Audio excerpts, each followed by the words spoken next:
भदौरिया साहब बोले और उसके बाद जवाब देंगे विनोद बंसल को वारिस पठान। भदौरिया जी, आपने धीरे धीरे देखिए, प्रभु राम की बात हो रही थी, कितनी अच्छी चर्चा हो रही थी, बीजेपी के प्रवक्ता दंगे में चले गए। सोचो, प्रभु राम के नाम पे भी यार राजनीति अच्छी चीज नहीं है। नफरत की बात आज के दिन कर रहे हो आप।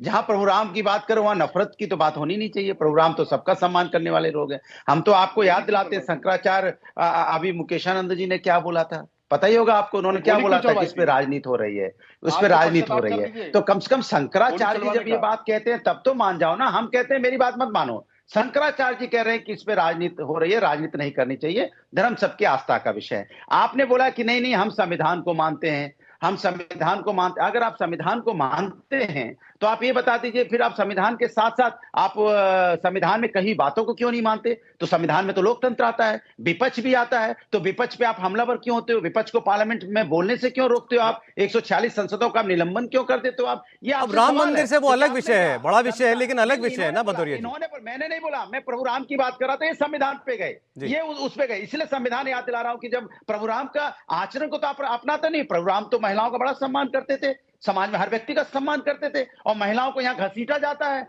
जो मेडल जीत के आती है, तब तो आप नहीं खड़े होते बोलने के लिए। नहीं, प्रभु राम की बच्चियां हैं, इनके साथ ऐसा नहीं हो सकता। आप आके खड़े होते तो आज मैं कह रहा होता कि नहीं सलमान त्रिपाठी राजनीति नहीं करते, प्रभु राम की बेटियों के साथ अन्याय हो रहा था तो ये आके खड़े थे वहां पे। तब तो आप में से कोई नहीं खड़ा हुआ।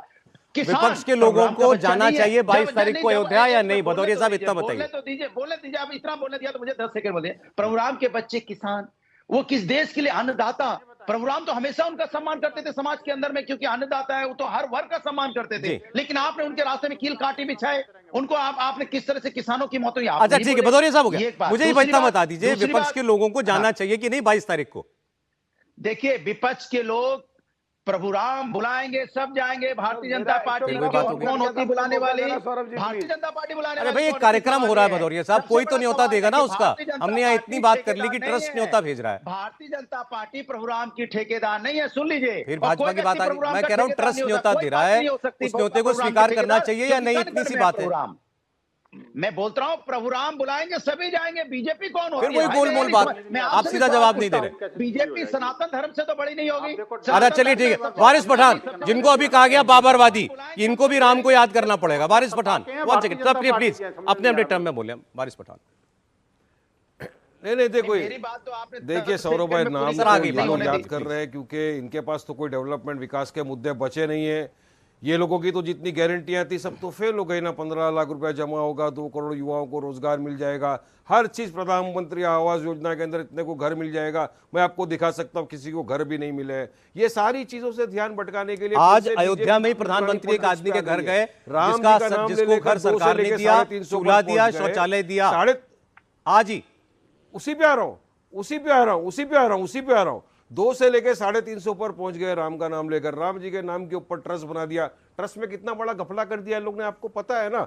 ओवरनाइट 1-1 करोड़ रुपया जमीन के ऊपर बढ़ रहा था, ओवरनाइट। मेरे वही तो नॉन मुस्लिम दोस्त बोल रहे हैं, वारिस भाई देते हैं भगवान को धोखा, इंसान को क्या छोड़ेंगे। ये बीजेपी वाले, विश्व हिंदू परिषद वालों के बारे में वो लोग बोल रहे हैं। अब देखिए प्रेसिडेंट को बुलाया है या नहीं, उपराष्ट्रपति को बुलाया है या नहीं, ये भी पता नहीं है हमको, क्योंकि अभी बात चली तो मैं सवाल कर रहा हूं ये, क्योंकि हमारी उपराष्ट्रपति मुर्मू जी को तो इन्होंने पार्लियामेंट की नई बिल्डिंग के उद्घाटन के इसमें भी नहीं बुलाया था, क्योंकि ये तो पूरा के पूरा मोदी इवेंट है ना। इस पूरे इवेंट के लिए भगवान राम का नाम यूज कर रहे हैं लोग, बाकी हीरो तो बनाना इनको मोदी को। आज देखो सेल्फी पॉइंट 6.25 लाख का बन गया, अभी एयरपोर्ट बन गया, मोदी जी इनॉग्रेशन कर दिए। अब चले जाएंगे 22 तारीख को। जिस तरह कोविड के काल के अंदर सबको थालियां बजवा दी थी, अब बोल रहे हैं कि सीधा सीधा सबको बत्ती जलाना है। अरे दूसरे के घर में अंधेरा करके खुद के घर में बत्ती जलाओगे? ये कौन सा इंसाफ है? ये कौन सा सबका साथ, सबका विकास, सबका विश्वास है? इसीलिए मैं आज फिर बोल रहा हूं, हमारी बाबरी मस्जिद थी, है, ता कयामत तक बाबरी मस्जिद रहेगी।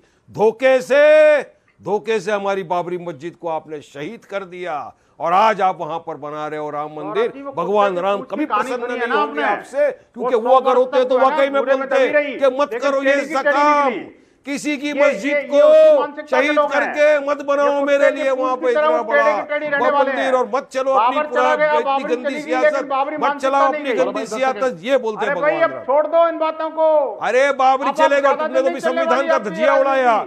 तुम संविधान की बात ही मत करो। तुमने अभी कहा जिसको देश में रहना ये कहना होगा, कहां लिखा संविधान में? संविधान का आर्टिकल 25 क्या है आपको नहीं पता? 27 क्या आपको नहीं पता? अरे विश्व हिंदू परिषद, विश्व हिंदू परिषद पहले बाबा साहब अम्बेडकर का दिया हुआ संविधान को मानो। गोवल करके संविधान की बात नहीं चल रही है, वोट नहीं मिलने वाला। हेडगेवार के संविधान की बात नहीं करो, डॉक्टर बाबा साहब अम्बेडकर के संविधान की बात कर रहे हो। एक मिनट, शलभ मणि त्रिपाठी, शलभ मणि त्रिपाठी जवाब देंगे वारिस पठान को। उन्होंने कहा भगवान राम से मतलब नहीं है आपको, मोदी को हीरो बनाना है। चिल्लाते इसी तरह। एक सेकंड, जवाब। सौरभ भाई, बार बार वारिस पठान साहब ने शब्द का प्रयोग किया, बत्ती जल रही है। तो बत्ती तो कहीं जल रही है, दिल कहीं जल रहा है, लेकिन जलेगी। वारिस साहब जरूर जलेगा और ज्योति जरूर जलेगी। बोलने दीजिए अनुराग बोलने दीजिए, ऐसे मत कीजिए। ये तो सौरभ भाई देखिए, ऐसे बात नहीं हो पाएगी। एक मिनट सौरभ भाई, अनुराग इनका जवाब आ जाए ना, फिर मैं आ जाऊंगा। नहीं, इनको तकलीफ है विपक्ष परशुराम के साथ क्यों खड़ा है, क्योंकि इनको एजेंडा नहीं मिल पा रहा है, इनकी राजनीति नहीं चल पा रही है। एक सेकंड, बस एक सेकंड, भदौरे जी मैं आ जाऊंगा, एक बार जवाब दे दें अपना। करेगा परशुराम, मैं आ जाऊंगा फिर। परशुराम को तो विपक्ष त्रिपाठी जी की आवाज है। सौरभ भाई 15 सेकंड दीजिए।